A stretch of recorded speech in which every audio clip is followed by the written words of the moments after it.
శ్రీమాత్రే నమః.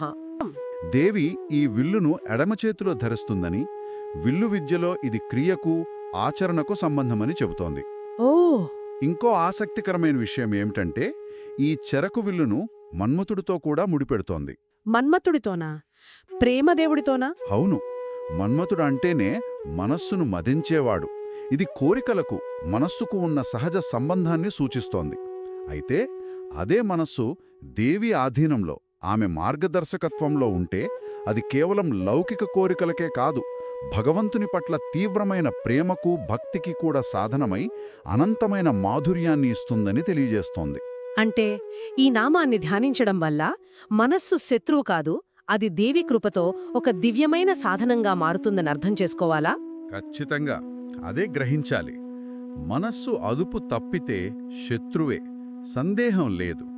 కాని సాధనతో, భగవదనుగ్రహంతో అది మనకు గొప్ప మిత్రుడవుతుంది. ఈ నామాన్ని ధ్యానించడం అంటేనే మన చంచలమైన మనస్సును అదుపులోకి తెచ్చి దాని ఉన్నత లక్ష్యాల వైపు నడిపించే శక్తిని, మార్గదర్శకత్వాన్ని ఆ జగన్మాత నుండి అడగడం అన్నమాట.